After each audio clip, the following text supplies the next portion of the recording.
Welcome to the Worth Knowing live stream on my Substack, Worth Knowing with Matt Robeson. And we're on Facebook, Twitter, Twitch, LinkedIn, and of course on YouTube twice in both portrait and landscape, which is like saying we play both kinds, country and Western. On today's show, we are very fortunate to have Shane Almgren, the outstanding author of the Substack, The Trumpland Diary. We're going to talk about that absolutely alarming 5-alarm fire moment that occurred at the White House this past Friday and that Shane wrote about and that I then wrote about on Worth Knowing, which has generated so much online conversation. But before that, just to set it up and put it in a larger context, I want to step back and look at 5 threads, 5 stories that have emerged in the past few days.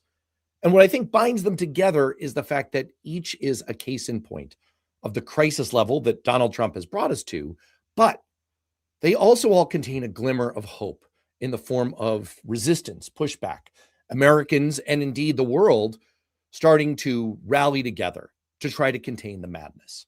Now, let me say up front that I don't want to be hyperbolic. When I characterize things this way in terms of madness, derangement, authoritarianism, I do it only because I think there is a very powerful and credible case to do so.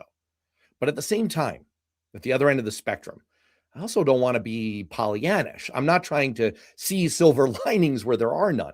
But I do think there's an emerging pattern here over the past few days that's significant and worth paying attention to, and that does offer some hope. So let's look at these 5 stories. The first 3 line up with my 3 most recent articles on the Worth Knowing Substack, which is worthknowing.substack.com. And as I'm diving in, let me also say hello to everyone who's in the chats, who's entering in the chats, and to our outstanding guest, Shane Almgren, who I'm rudely going to make wait backstage while I just do a little bit of this setup. So the first of these threads, these stories, is the emerging police state in Minnesota. On Monday, I wrote an article called "This is Actually Happening." Here's the article. I'll pop it up on stage right now. This is actually happening. And I went point by point to try to show the evidence for a claim from on-the-ground witnesses that we really are seeing an emerging police state in Minnesota under assault from ICE agents, from federal agents, masked gunmen who have been sent out into communities, going door to door, interrogating people, snatching people. I hope people will take a look at the article, but one key point was that the entire allegation is really captured in this video of federal agents pepper spraying protesters outside a home where they then rammed the door and stormed inside to arrest a man.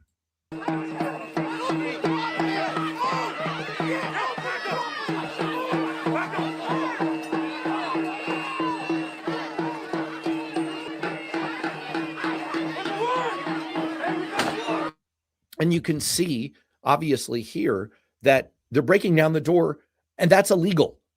The agents had a document signed by an immigration officer that you can see at the end of this video, and this is up on my YouTube, on Worth Knowing on YouTube, also on my Substack. The agents had a document signed by an immigration officer that allows them to arrest someone in a public area. It does not authorize forced entry into a private residence. This was therefore an illegal arrest. It amounted to a home invasion and kidnapping. And while it's very discouraging that the administration is clearly continuing to try to cook this case, they're investigating the victim here to try to continue to paint her as some kind of a terrorist. And they've sidelined the Justice Department's Civil Rights Division's criminal section, which has deepened doubts already raised by Minnesota officials about whether the shooting will receive a fair examination. I also want to point out that has led at least 4 top leaders at the Justice Department to quit, the most significant mass resignation at the Justice Department since February. And beyond that, something that I didn't put into the Substack article is that the community is fighting back. There are protests happening every day. Community groups have been leading Know Your Rights sessions for months, often packed.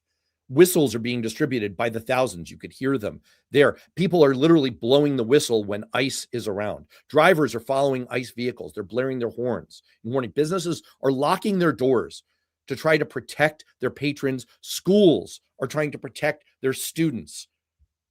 Anti-ICE signs are everywhere. People are out on foot escorting kids to school. There is a concerted effort. That's that silver lining point of hope. The resistance is reforming here. Let's get to the second thread. I wrote back on Sunday about the deranged and what I called now sadistic level of lying around the Renee Good shooting.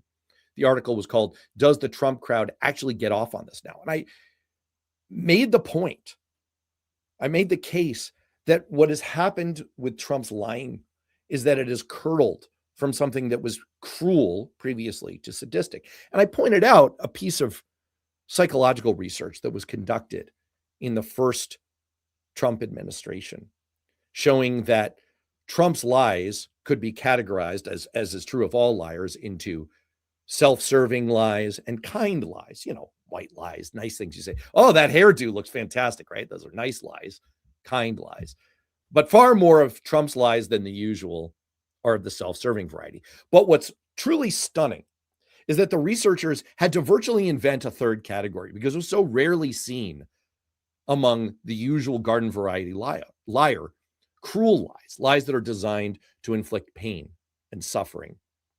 And the distinction that I wanted to make in the article is that I think that has morphed into sadistic lies, the distinction being lies that are cruel and where the liar derives some gratification from it. But again, as horrifying as that is in the president of the United States, and as much as we've seen that on display, I think there is a ray of hope here in this particular case. This is an image that was put out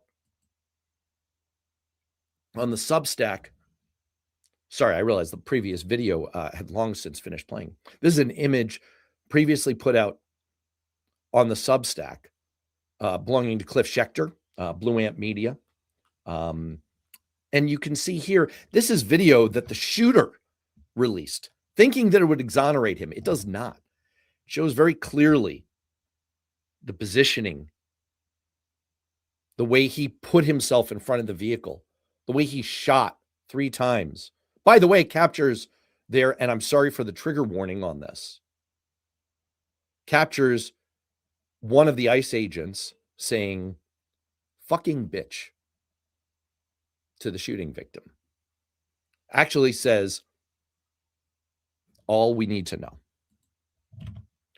Third category. There's this video that I put in my Friday Substack, the 5-alarm fire. And I just want to play it for you.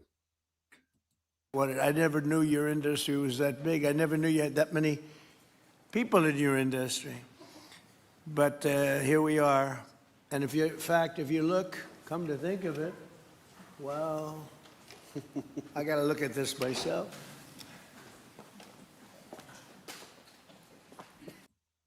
Just pausing here to point out the eyebrow raise that Marco Rubio is about to perpetrate here.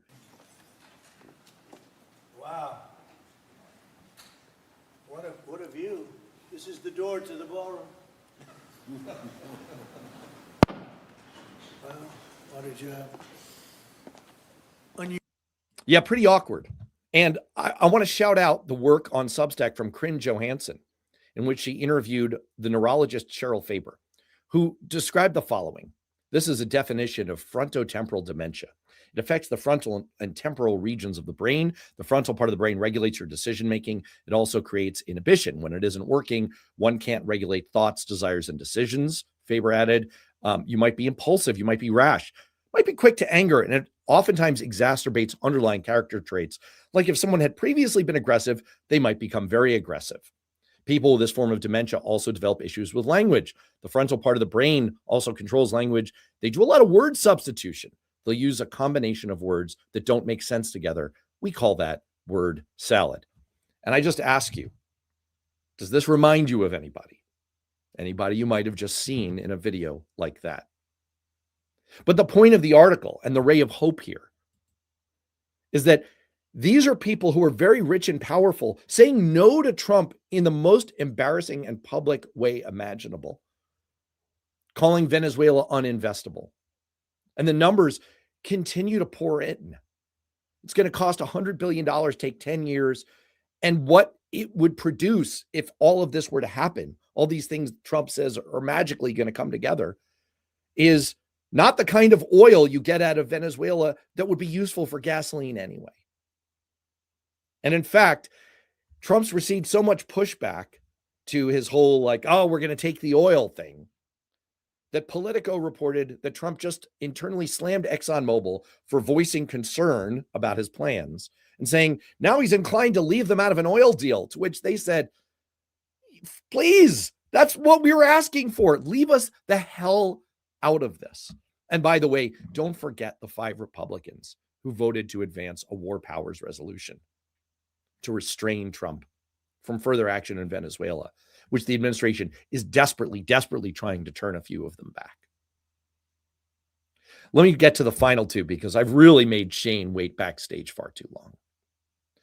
The first is I put out a video as part of my That's Bullshit series talking about Pete Hegseth's assault on Senator Mark Kelly, a veteran, a Navy veteran, who was part of a video of Democrats, elected Democrats, telling members of the military that they actually don't have to follow illegal orders.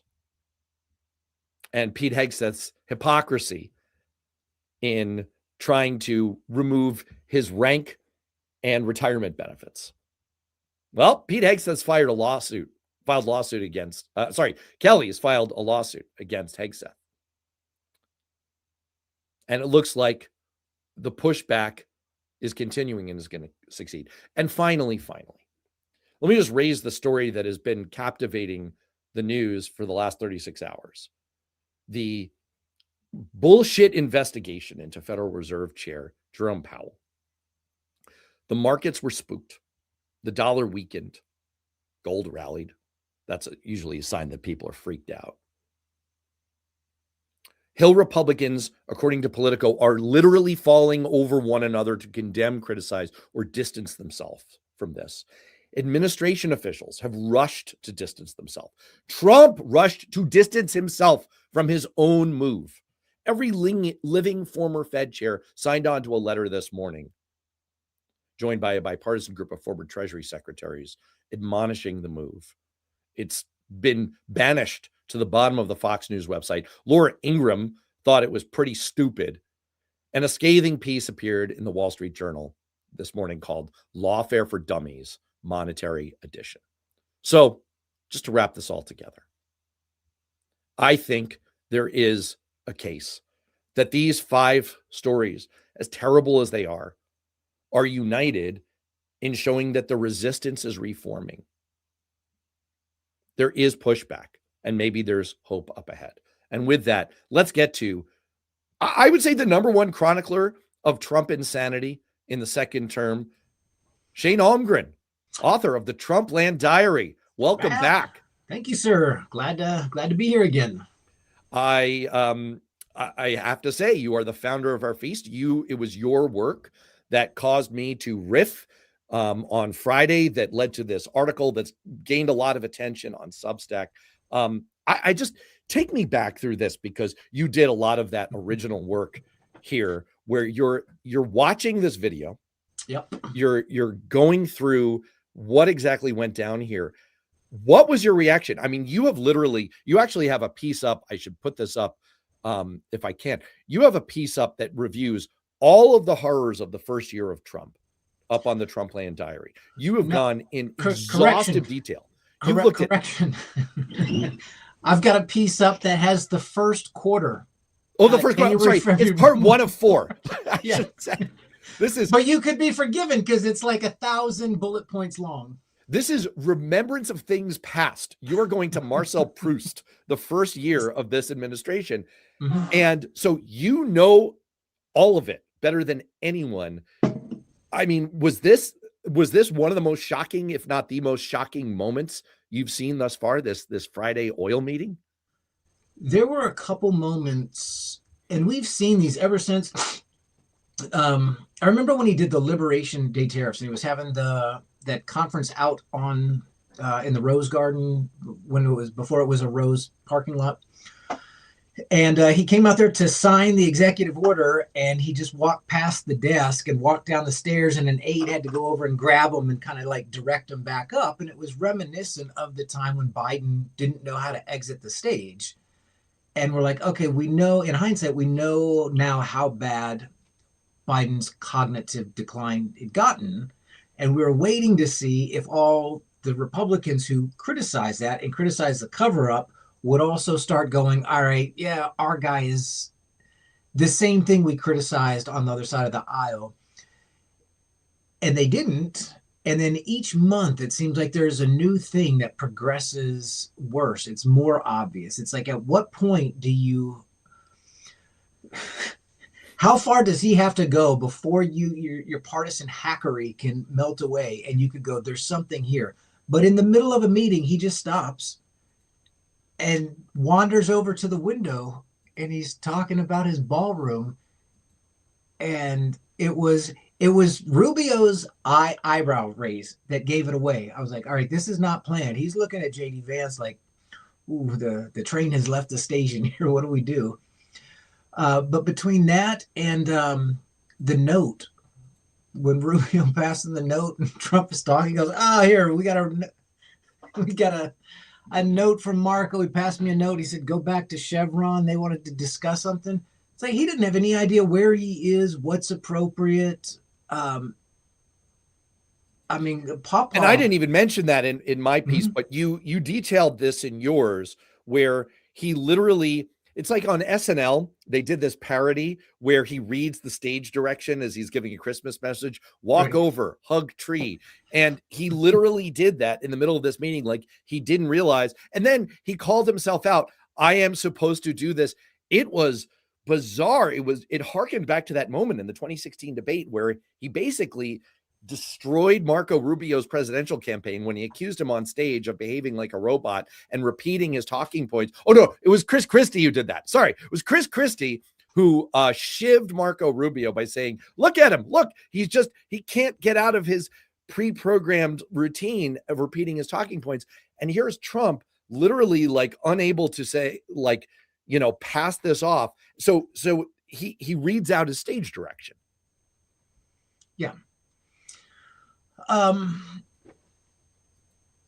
you see this, you mentioned like the pre-programmed, like the material, and it does seem, you know, he sort of perfected this on the campaign trail where he'd try out bits, and it kind of seemed like a comedian that, you know, they're trying out new material, working up. They spend a year on the road working up to their 1 hour special, and they find out what works. How do we need to punch up the jokes and stuff? And so he'd land on stuff. You know, the first time it was build the wall, and then this second go round, he had his bit about Hannibal Lecter, and he wanted to have you for like, and it has nothing to do with anything, but he knows it gets a laugh. The late great Hannibal Lecter. Yeah. His thing about the sound that windmills make, and his whole bit about he'd rather be eaten by sharks or electrocuted by boat batteries. I mean, it's just nonsense stuff, but the MAGA group eats it up. And I think you get it into your mind like muscle memory, where you've got down the practice bits better than you have the ability to in real time critical think about what you're saying and process information. Like he does not process information in real time. And his two impulses when confronted with something is either to fall back on one of his rehearsed talking points or to lash out and insult. It's kind of like his defense mechanism, whether it's quiet piggy or you're a stupid reporter. So it's practice punchlines or insults. Right. And it does it does take on a quality. I'm not sure which direction to go with this, because behind curtain one is the frontotemporal dementia explanation. So when he does like a quiet piggy thing, it's like you were saying, it's like these pre-programmed, like, if choose your own adventure, like if I hear this stimulus, then I give this response, like quiet piggy, because he's not like processing in real time. But the other, like behind door number two, is this possibility that his lying and his cruelty have kind of become something else. I actually deleted a user here. I put a user in timeout who this is going to be really, really off color, but they made a comment that I didn't want to put on screen that said, "Keep talking, I'm trying to come." I don't know what that means. Do they really enjoy the sound of my voice? I guess so. But it does kind of point to this thing that I suggested, that I think maybe he derives gratification from this now. I think there's a new edge of sadism to his lying, to his cruelty, that this is actually like, he has like, dopamine response need. Like he's become inured to the garden variety cruelty, and he actually kind of needs this. I think he's feeding on this now.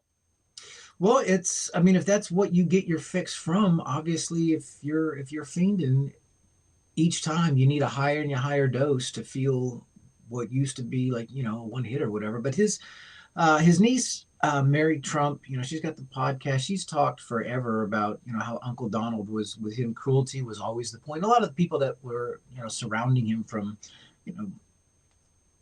the last 20, 30 years, his former attorney, Michael Cohen, said the same thing. The cruelty, he gets off on cruelty.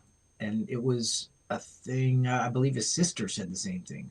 With Donald, the cruelty is the point. He's, some kids like to sit in the yard and just pull wings off butterflies and burn ants and, pull puppies' ears just to see their pain response. And, they're sociopaths. And by all accounts, that's what he was his entire formative years growing up. And now, as he's become desensitized to his own, the outcomes of his own behaviors, he's got to ramp it up to elicit that same response. I think you nailed it. Do you think the level of, you can choose your own adventure on this one. I laid out 5 threads, but you could go off menu if you want. Maybe the one that jumps out most, just because it's the most recent and most immediate, is this pushback on Powell.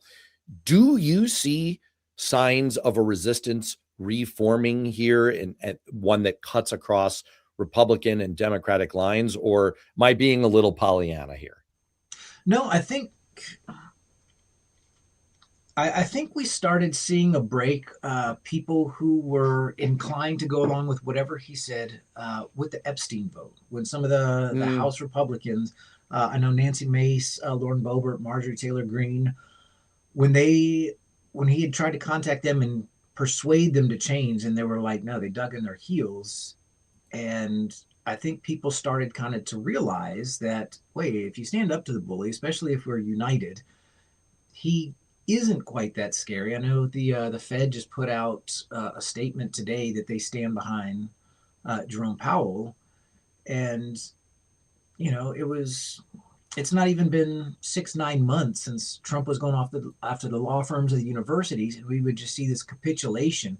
And we're like, don't you guys even want to try to fight? We saw what Harvard did when Harvard and Columbia took radically different approaches. That's a euphemism. Yeah. But even with the law firms, the ones that fought versus the ones that offered, tens of millions in pro bono work, the amount of business that they either took in or lost as a result just of people deciding what they wanted to support with their dollars. But I think people are seeing that he's increasingly lawless. I think the courts have pretty much determined that there's nothing that he's wanting to do or that Stephen Miller is directing him to do that is with the confines of the law. And I think when people go, all right, he can do X, but then we can just fight X in court and probably win. There's the promise of the midterms.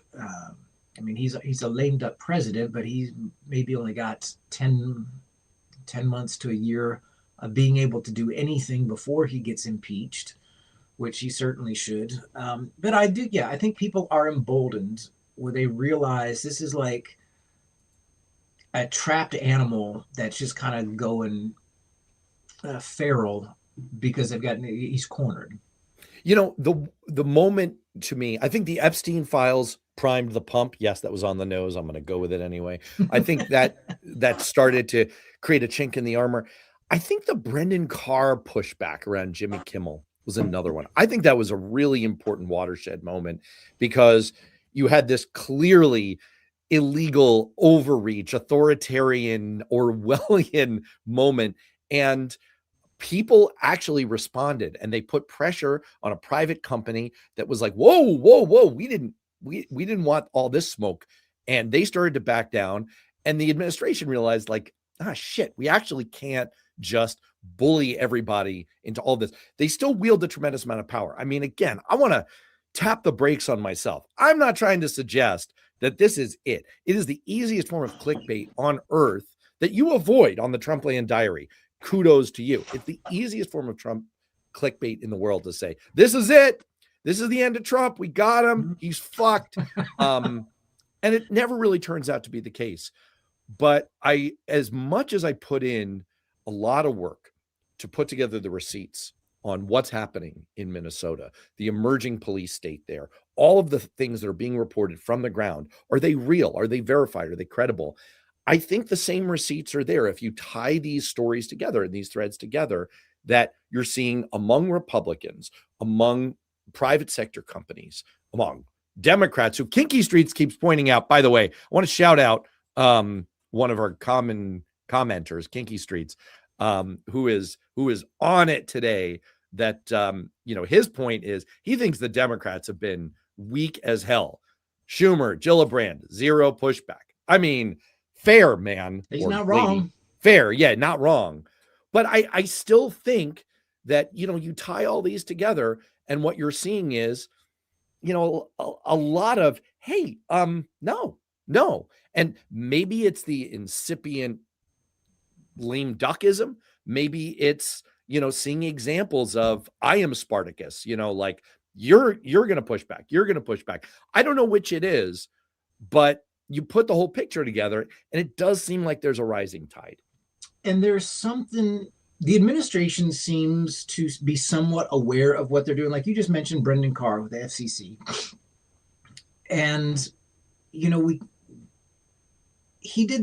had talked about Trump is lying, becoming sadistic. They're like the distinctive types of lying. One of the things that Trump and the administration did his first term was the gaslighting, but the way they've ramped it up now, and you see it in Kristi Noem in the response in Minnesota, you saw it in Brendan Carr, when Kimmel came out and said, you were instructing, our parent company to fire me, to get rid of me. He goes, no, I never said that. And they've got the video receipts of him saying it on the air. Yeah. And, Kristi Noem going, no, the thing that you saw with your eyes is not the thing that happened. With all the debate, like, using the shooting in Minnesota, for example, with debate that's swirling, at least among all my Facebook friends, is was he justified? Did the vehicle actually hit him? And if so, if he was fearing for his life, did that justify the first shot? And that's where in the debate, it's kind of like that dress. Is the dress blue and yellow or blue and black, or is it white and blue? And you go, it seems to be a division based on people's partisan ideology. And I go, okay, if we can't agree on that, I'll agree to disagree. And it just be like one of those things where our perspective is shaped by our worldview. But if you look at what the administration is saying, they were trying to push their car out of the snow, and she came in and just started ramming people and putting people in the hospital. It's like, if you guys are in the right, why do you need to embellish the story so much with what is clearly debunkable nonsense? Stand on the truth. If the facts are on your side, stand on the facts. But this tendency to not just tell lies, but preposterous lies that contradict what our senses are perceiving. It seems to me that they know that the truth isn't on their side on these matters. Well, two things. One is, you saw an example of this. The New York Times put out a short, I should probably repost it on the Worth Knowing YouTube, of reporters are in the room getting debriefed on the Renee Good shooting. And Trump is claiming, like you just said, this was a violent leftist Antifa terrorist who intentionally backed up and started ramming, these agents. And some underling might have been Caroline Levitt. I'm not sure. Maybe she was fresh off. When in doubt, blame Caroline. Yeah, well, I mean, she might have been busy with a collagen injection at the time. I don't know. But the point is, some underling comes in with a laptop. There's an image of this right in the New York Times video, and it's showing the actual video. And Trump is saying, here's what happened, blah, blah, blah. And it's contradicted by the video that's right next to his fucking face. And he has to actually kind of turn and say, well, and we're seeing more and more of that, right? That was my point of putting up this screen grab that Cliff captured on Blue Amp, is that, you know, we're seeing more and more of this. It's like, well, wait a second. We have the video receipts. Like we have the proof here. It's not debatable. You know, maybe we live in an AI world, but he's running into that over and over again. But it really raises the other point that you brought up to me, which is he's sort of trying to blame shift here in ways that make absolutely no sense. Let's be crystal clear about something. Trump is responsible for all of the online debate about, like, well, did the victim here, did she back up? Was she going to ram, you know, this agent here? I mean, first of all, no. First of all, the agent has absolutely no legal authority to enter her car, force her out of her car, order her to get out of her car, order her to get the fuck out of her car, as they did. Mm-hmm. The agent, it is absolutely contrary to policing practice. This is not a police officer, right? And clearly has received very little training. As a matter of fact, in their ramp up of 12,000 new agents, they've reduced training time from 5 months to 2 months. So these are ill-trained yahoos dragged off the couch where they saw an ad during some MMA event for join ICE, go shoot someone. And they're like, yeah, that sounds fucking great, right? So you have We're going to do that yahoos, anyways. Might as well get paid for it. Exactly. Who are cosplaying as cops, who have not received the training of cops. And so this guy positions himself in front of a vehicle and is escalating, not de-escalating. The whole thing is just absolute. So you could get mired in a debate about this, but let's pass the buck to where it belongs. Right. Trump sent these people in. Trump hired these people.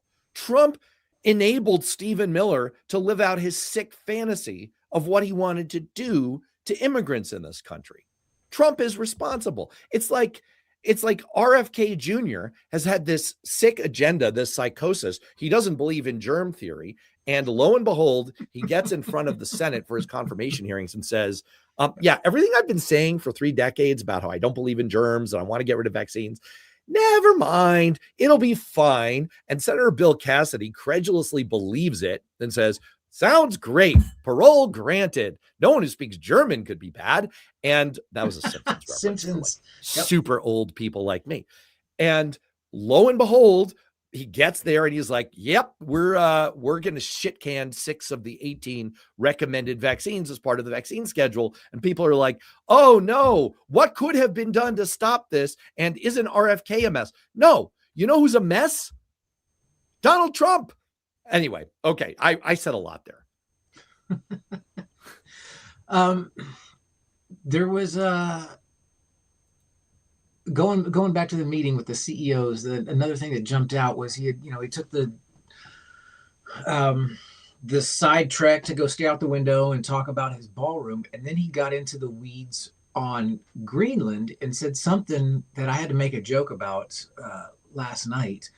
Where he goes, if we don't take Greenland, then China or Russia will take it, and we can't have Russia and China as neighbors.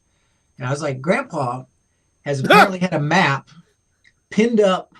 He's never owned a globe, and he thinks Alaska and Russia are on opposite corners of the world. But I mean, there's a good reason I think he's always sued to keep his grades under wrap. I mean, he's just. Forget Trump on Jeopardy. That show, Are You Smarter Than a Fifth Grader? He would have never got past round 1. Just like basic civics 101 stuff, basic geography. I mean, what is it? Russia and Alaska, how many miles apart are they? A couple dozen? I don't know the width of the Bering Strait. With sea level rise. It's probably increasing. But I'll tell you this. Here's the irony that stood out to me. You have RFK Jr. in a press conference saying, we need to be more like Denmark. Denmark is great. I endorse everything Denmark does on vaccines and on all other matters. And 5 minutes later, you have Stephen Miller saying, Denmark are a bunch of hacks. They have stolen Greenland from us. We must invade them and kill their king. It's remarkable. It makes you wonder if anyone in this administration is on speaking terms. But I digress. Well, and then Trump, I think he capped it off by saying, "I'm not even sure that they own it." He goes, "They just showed up in boats there 500 years ago, and I don't think that's cause for. I don't think that means you can own the land." Did anyone else do that? I can't think of who might it be. Oh gosh. Wow. Well, I mean, look, I don't want to go too far off, but I don't know. I think Greenland is another example that fits into this overall framework of, even Republicans are like, no, stop. Our European allies, no, stop. Europe, the EU's defense commissioner saying that the EU would provide extra defense at Denmark's request, warning a U.S. takeover would mean the end of NATO. Britain is in talks with NATO allies about ramping up their presence on the island. So, you have our European allies staging a military presence to try to warn us off from doing anything sick when it comes to Greenland. And then you've got this other collection of odds and ends out there. You've got a federal judge ruling that OMB director Russell Vaught's move to cancel billions of dollars for clean energy projects in states that didn't vote for Trump was illegal. Yeah, well, no shit. But I mean, it's good to hear them say it. It just feels to me like enough forces are gathering to put some sand in the gears. Now, that hasn't stopped Trump from doing some really awful things over the last few weeks. But in a way, it's like that unhinged speech that Pete Hegseth gave when he assembled 400 admirals and generals from across the globe in this vast breach of national security. Because what you want is you want to concentrate all their military leadership as a fat target in one place, and then go after them, speaking of fat targets, for being fatties and beardos. And give this weird, strange, bizarre speech to them. But in a way, the silver lining, he practiced in front of a mirror over and over like Taxi Driver. Oh yeah, right. Yeah. I mean, you can see him that when he delivered his FAFO.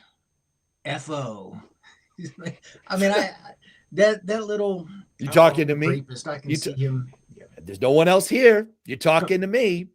Yeah, but the silver lining of it was, I think it created an indelible impression in the minds of our military leadership that the top of the command chain is unstable.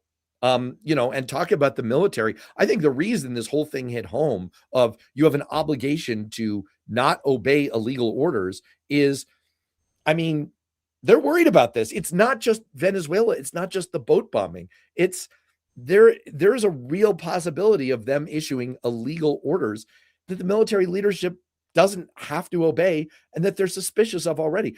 I think the crazier Trump has gotten in the last couple of weeks, the more it's kind of created this immune response in the body politic that's fighting back.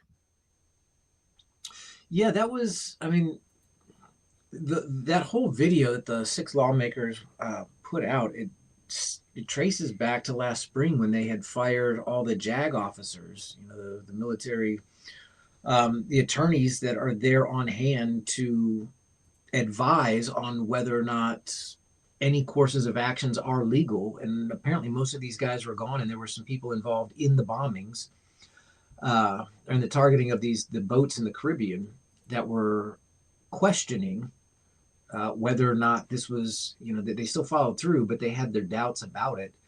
And, there was some reporting that there was questioning coming out, and that's what precipitated these guys putting out the video that says, look, you don't have to follow illegal orders, which Pete Hegseth himself, there's a video from, what was it, 2016 of him giving a speech giving the exact same talk that Mark Kelly did. You don't have to follow illegal orders. You've got to make sure.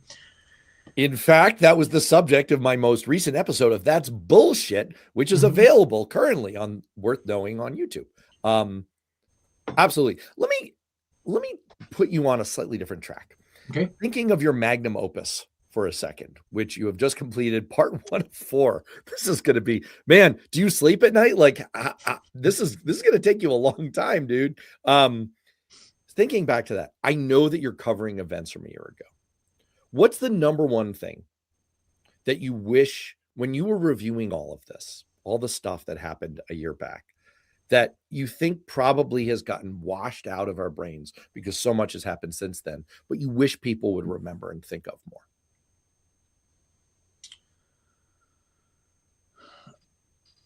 I didn't warn you about this one. No, that's fine. That's a great question. It seems like the lasting damage that Doge has done has kind of slipped everybody's mind.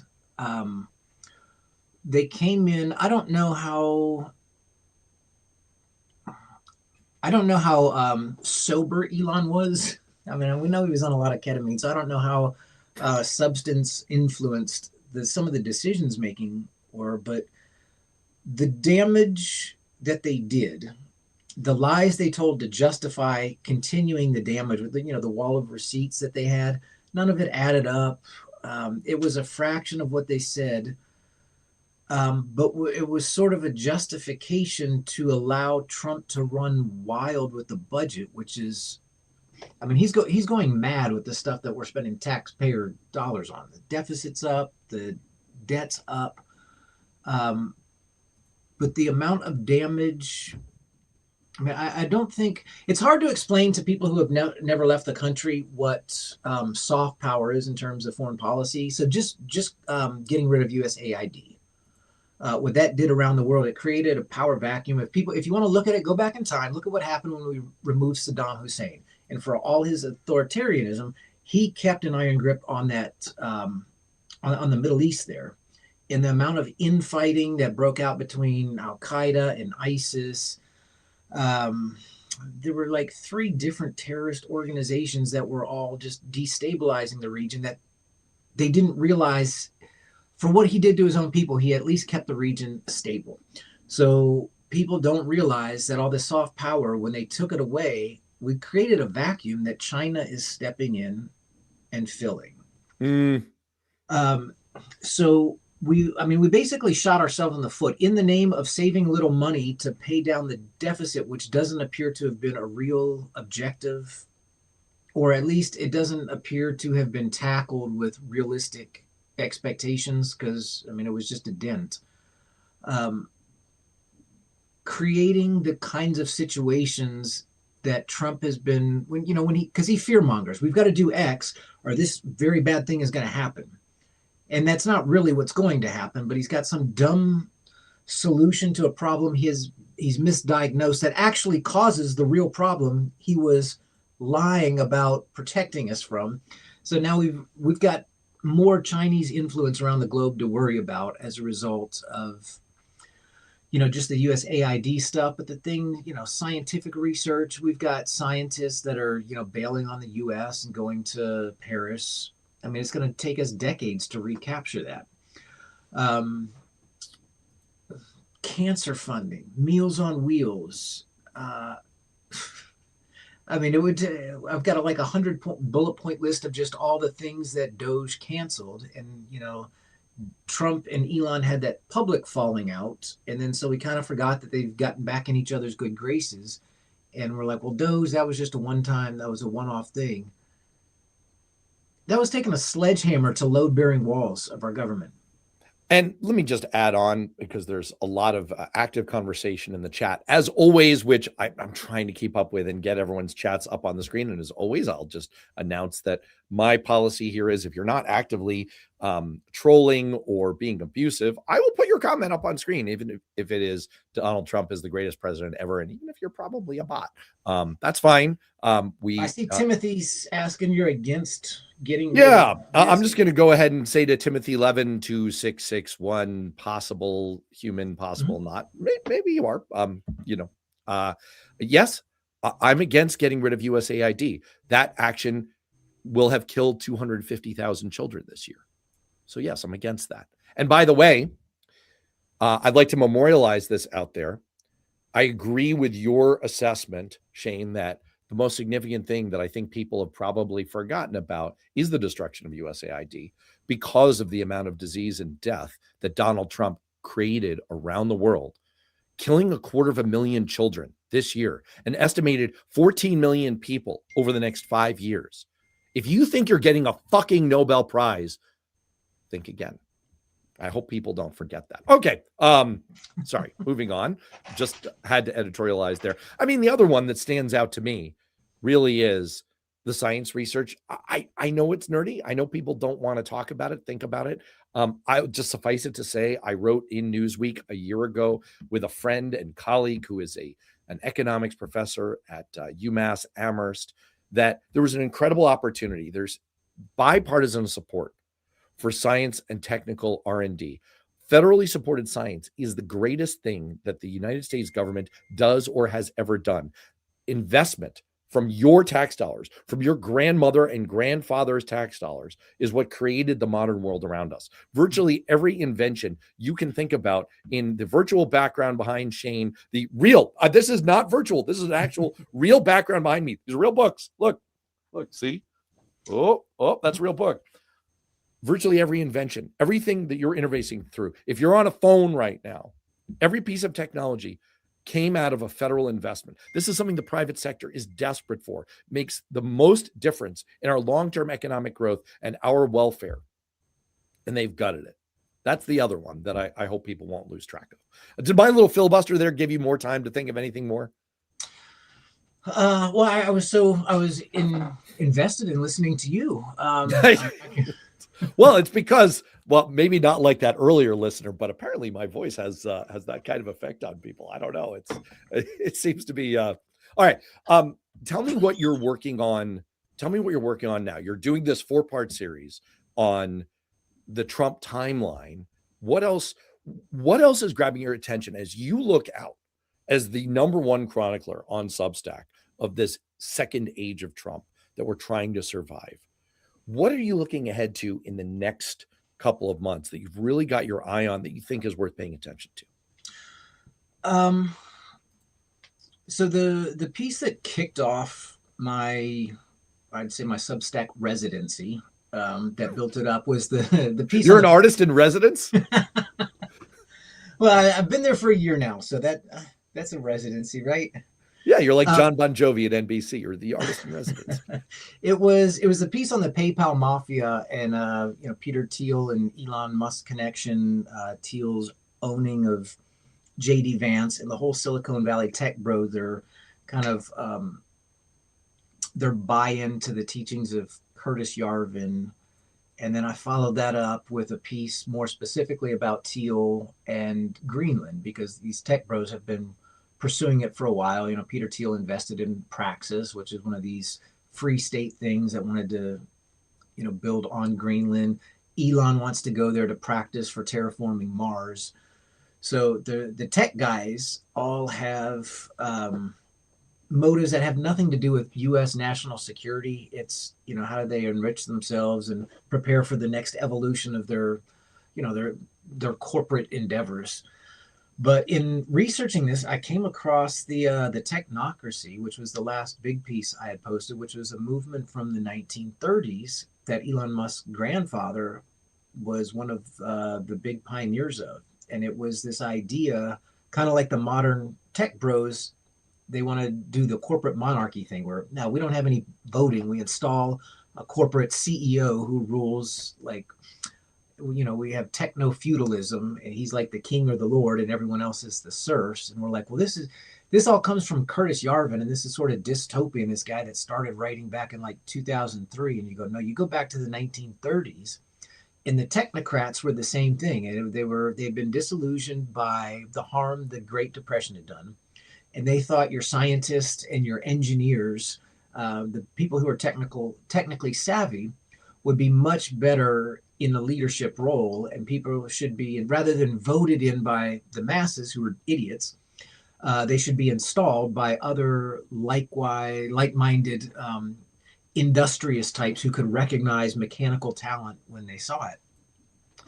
And one of the things they were really, really outspoken in opposition to World War II, and said we need to become more isolationist. What we need to do is we need to expand our borders. And they had pinpointed, I printed a map of it. It was called the Technic of America. They said we need Greenland, Canada, Mexico, Cuba, Central America, Venezuela, and Colombia. And that is the map that they posted. And you go, well, this is, we took over Venezuela, and is on the ride home on Air Force One, Trump says, well, we're looking at Cuba. We need to go into Mexico. We need to go into Colombia. We're definitely taking Greenland. And he's been taking Canada, making it the fifth. Like the alignment between the specific countries that he's targeting and the ones that these technocrats pass down to these tech bros, the modern tech bros, have highlighted or pinpointed as what they want to go conquer for their own other means. It's like, who's really pulling the strings here? I don't think Trump came up with Greenland or Venezuela on his own.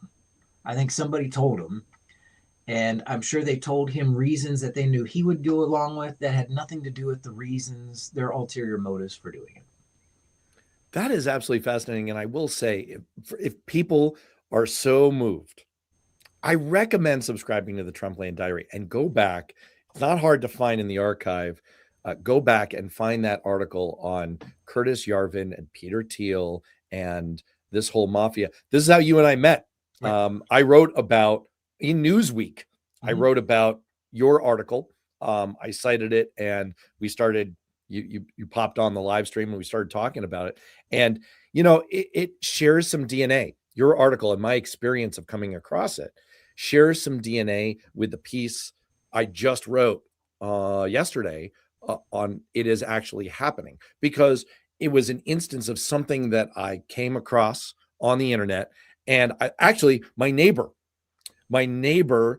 sent it to me, and I'm like, I don't know, this doesn't sound real. And then I went and looked up the receipts. You provided all the receipts, and I went and looked it up, and I'm like, wow, this is real. This is very, very real. I can see it all here. And it's really remarkable, and it's worth looking into. By the way, speaking of things that are real, sometimes I enjoy the kind of trollish statements as much as I enjoy the constructive ones. So I'm going to go ahead and show one. Here is, please stop putting my name here saying, when was this live event recorded? So I'm going to break your brain now. We recorded this hours ago, and we knew you were going to make this comment, and I pre-screen grabbed it from the future and put it up here. So I'm way ahead of you, man. I'm inside your brain. And we've got Ryan Free 9861, who's a troll or a bot or both. Здравствуйте, товарищ. I just want to say, wow, only took 2 minutes to figure out these two share a single brain cell by and blocked. Dude, if that was true, it should not have taken 2 whole minutes. That is a comment on your brain cell, sir. Yeah. I mean, for one thing, it's my turn with the brain cell today. So I don't even know why I invited you on. You need the brain cell when you're not on the show. So there you go.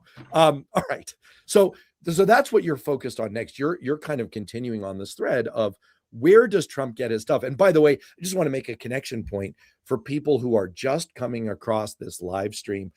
Jonathan Larson of the fucking news, yes, that's really the name of his publication, was on last week talking about his original reporting about the stream of misinformation, disinformation, kind of curated intel that's being fed to Trump that may underline part of why he decided to launch this attack on Venezuela. And I just commend that to people. So that's the number one thing that you're working on and looking for in the months ahead. Yeah, it was one of those things when I found the PayPal Mafia stuff, and then I discovered the Greenland connection, and then I looked more into Peter Thiel's Palantir, and now I've found the the technate of America stuff, the technocrats going back 80 years, and it's like another layer. So I'll keep reporting on the daily nonsense of Trump, but this is, when I do the deep dive stuff, this is kind of what's more interesting, is the motivation of the people that are, if not pulling his strings, at least whispering in his ear. Because there's a number of agendas, from the Christian Reconstructionists, to the Dark Enlightenment of Curtis Yarvin. There's groups that have, in the same way that the moral majority, that formed in the late 70s, had long-term aspirations of getting rid of Roe v. Wade.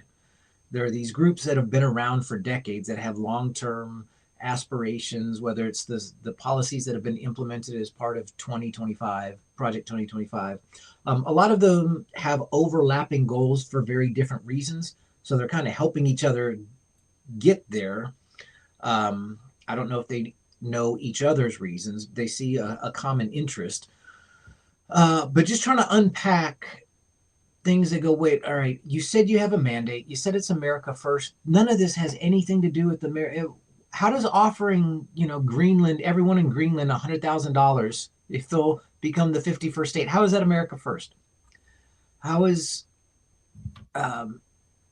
it's finding a way to explain what otherwise seems inexplicable. Because if we take Trump at his word, nothing that he's doing makes any sense. It just seems haphazard and chaotic, which it is. Which it is. But I mean, there's an agenda there. And, I think, just to try to draw this together and perhaps draw it to a close, from the beginning, the article that I wrote in Newsweek earlier, first quarter of last year, that, in which your work and your reporting was an input, was about the different competing agendas going on in the Trump administration. There was one, which was Trump's, which is all about flattery, money, power, retribution. That's what he feeds on. That's what he cares about.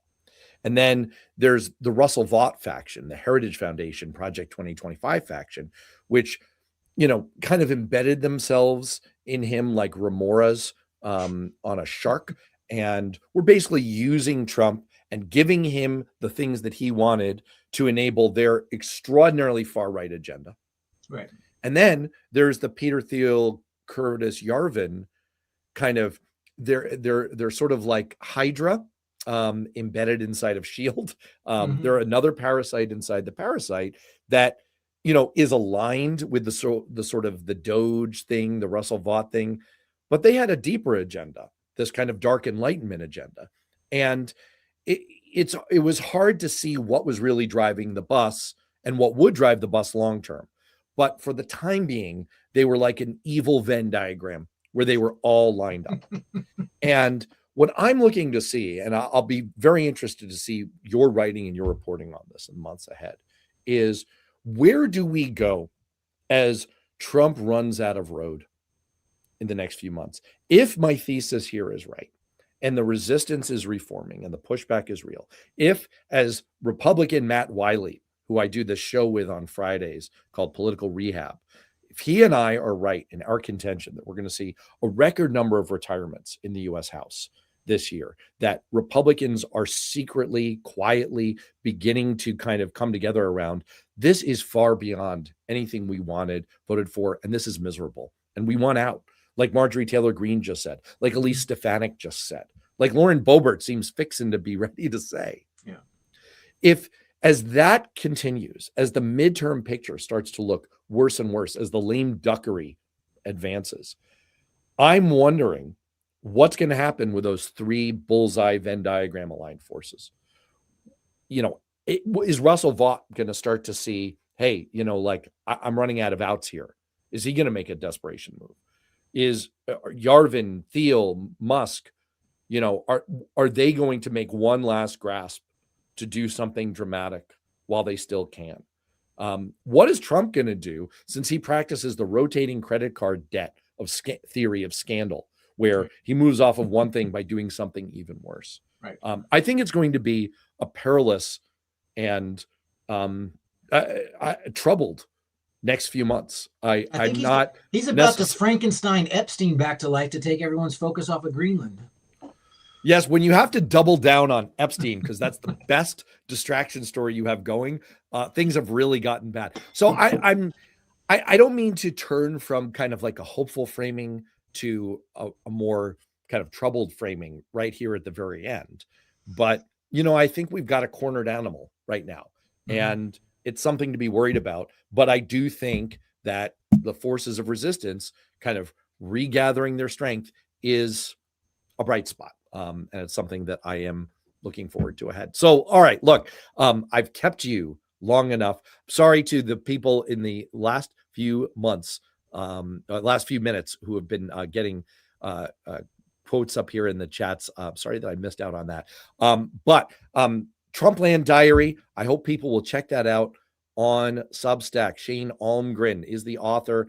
You can follow him there, subscribe. It's free. I mean, you could pay for it. That's awfully nice. And we wouldn't be mad at you, but it is. Yeah, I mean, right. You wouldn't say no. Shane Almgren, the Trumpland Diary. Here's the info up on the screen. And of course, there is me at worthknowing.substack.com. Also very much appreciate everyone's free subscriptions, paid subscriptions, follows, general comments, even the slightly trollish ones. All right. On that note, thanks to Shane. Thanks to all of you in the chats. In the next week, stay safe, be well. We'll see you soon.